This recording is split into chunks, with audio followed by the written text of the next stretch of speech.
Il y a plus de 2400 ans, un philosophe grec a écrit quelque chose de complètement troublant. Un texte qui allait traverser les siècles et captiver l'imagination de générations entières. Il parlait d'une île immense, riche, puissante, magnifique, et surtout disparue en une seule nuit. Imagine un monde où une civilisation prospère, dotée de connaissances et de technologies avancées, est anéantie du jour au lendemain, engloutie par l'océan. Cette image, aussi terrifiante que fascinante, est celle de l'Atlantide. Depuis ce récit, une question hante historiens, archéologues et passionnés de mystères. Et si l'Atlantide n'était pas qu'un mythe? Et si elle avait vraiment existé? Dans cette vidéo, tu vas découvrir d'où vient exactement ce récit, pourquoi certains chercheurs pensent qu'il pourrait s'inspirer d'un événement réel, et surtout, le détail troublant que presque personne ne mentionne, et qui pourrait changer toute notre compréhension de l'histoire. Le mystère commence avec un homme, Platon. Nous sommes au IVe siècle avant notre ère. Dans ces deux textes clés, le Timée et le Critias, il raconte une histoire étonnante. Celle d'une île située au-delà des colonnes d'Héraclès, le détroit de Gibraltar aujourd'hui. Cette île abritait une civilisation d'une avancée incroyable, des cités organisées avec précision, des palais somptueux, des canaux et des ports impressionnants, des technologies que même certaines villes grecques n'avaient pas. Et une armée capable de défier Athènes elle-même. Puis, sans aucun avertissement, en un seul jour et une seule nuit, cette île disparaît, engloutie, effacée de la surface de la Terre. Pendant longtemps, les historiens ont pensé que Platon avait inventé ce récit pour illustrer une leçon philosophique, un avertissement sur l'orgueil et la décadence des nations. L'idée était séduisante. Platon était avant tout un philosophe, pas un historien. Il utilisait régulièrement des récits allégoriques pour transmettre ses idées sur la justice, la politique et la morale. L'Atlantide pouvait très bien n'être qu'un outil rhétorique brillant, une île imaginaire conçue pour incarner tout ce qu'une société ne devait pas devenir. Arrogante, conquérante, corrompue par le pouvoir. Mais Platon insiste sur un point troublant. Il affirme que cette histoire lui a été transmise par une tradition plus ancienne.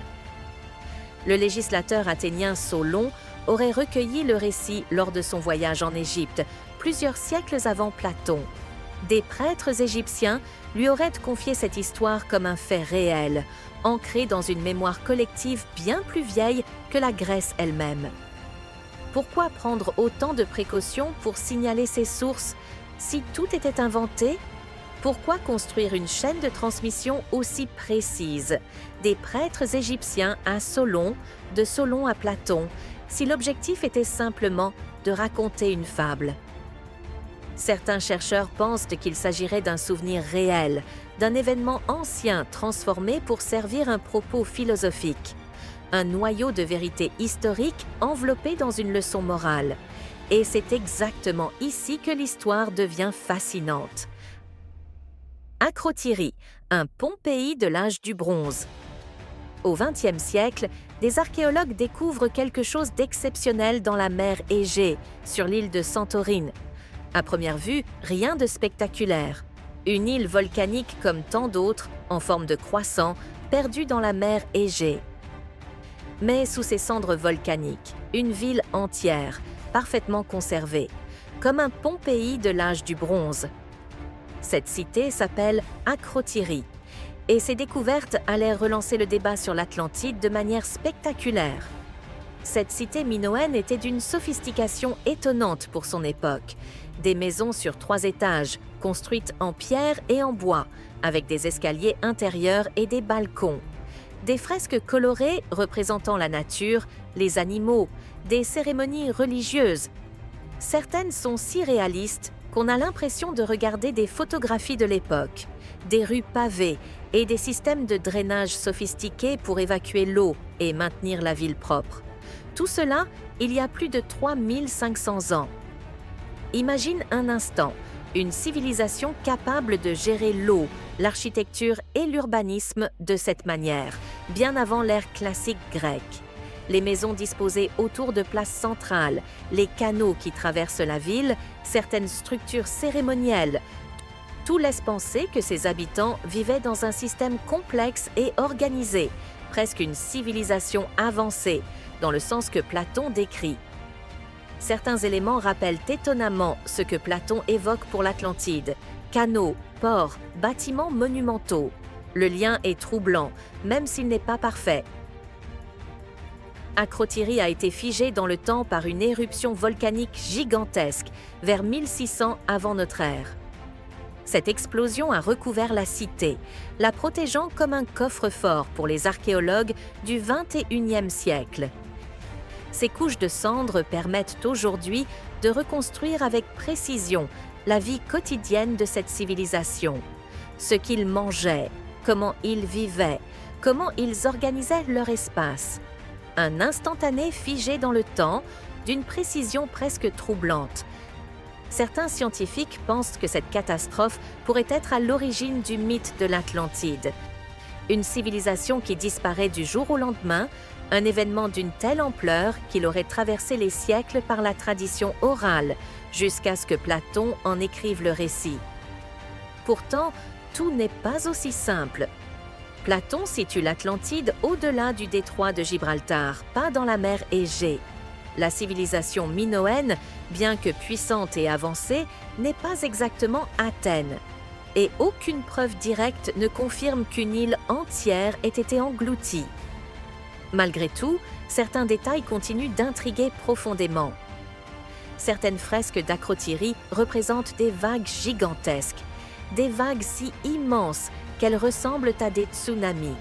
Ces représentations sont si détaillées, si réalistes, qu'elles pourraient être la trace d'événements réellement observés par les habitants. Imagine, des artistes de plus de 3500 ans tentant de figurer un cataclysme que Platon décrira des siècles plus tard. Coïncidence? Ou mémoire indirecte d'un événement réel? C'est exactement ce genre de question qui rend ce mystère addictif et impossible à trancher. Pour comprendre pourquoi certains pensent que l'Atlantide pourrait être plus qu'un mythe, il faut parler de la catastrophe qui a frappé Santorin. Vers 1600 avant notre ère, un volcan de l'île est entré en éruption. Et pas une petite éruption, une explosion colossale, l'une des plus puissantes du monde antique, et même de toute l'histoire humaine. Elle a projeté des millions de tonnes de magma et de cendres dans l'atmosphère, à des dizaines de kilomètres à la ronde, provoquant un refroidissement climatique temporaire dans tout l'hémisphère nord. Toute la Méditerranée a été secouée. Les conséquences ont été terribles. Des villages voisins ont été recouverts de cendres et de pierres, les terres cultivables détruites, et des tsunamis ont frappé les côtes de Crète et d'autres îles. Certains chercheurs estiment que ces vagues ont pu atteindre plusieurs mètres de hauteur, engloutissant tout ce qui se trouvait sur leur passage. Des analyses scientifiques récentes montrent que ces vagues auraient pu atteindre les côtes crétoises en quelques heures seulement, et des traces géologiques de leur passage ont effectivement été retrouvées sur plusieurs îles de la région, corroborant l'idée que la mer a déferlé avec une violence inouïe. Les points communs avec le récit de Platon sont frappants. Une île prospère et organisée, une civilisation avancée avec des bâtiments impressionnants, une destruction soudaine et complète engloutie par la mer. Certains chercheurs suggèrent que la mémoire de ce cataclysme a traversé les siècles. Et si l'Atlantide n'était pas un mythe inventé, mais une mémoire collective d'événements tragiques, déformés et embellis par des siècles de transmission orale, un mystère aux multiples visages. L'histoire de l'Atlantide ne se limite pas à Platon et à Santorin. Au fil des siècles, d'innombrables chercheurs, aventuriers et passionnés ont tenté de localiser cette île mystérieuse, et chaque époque a projeté ses propres obsessions sur le mythe. Certaines théories la placent sous les dunes du Sahara, là où des traces de lacs et de rivières anciennes suggèrent qu'une civilisation aurait pu prospérer dans des temps très reculés, avant que le désert ne s'installe. D'autres la cherchent dans l'Atlantique, grâce à des anomalies géologiques sous-marines détectées au sonar, des reliefs en forme de terrasses ou de murs submergés, que certains chercheurs se demandent si ce ne seraient pas les restes d'anciennes cités englouties. D'autres encore la situent dans les Caraïbes, où des structures sous-marines étranges ont été découvertes par des archéologues, alimentant les spéculations les plus folles. Chaque hypothèse a ses partisans et ses détracteurs. Les preuves directes restent rares, mais les indices indirects abondent. Cartes anciennes mentionnant des terres disparues, récits de marins évoquant des îles qui n'existent plus, légendes locales de peuples engloutis. Tous alimentent la fascination pour cette civilisation perdue et semblent murmurer la même chose. Quelque chose s'est passé. Quelque chose d'immense. Quelque chose que nous avons oublié.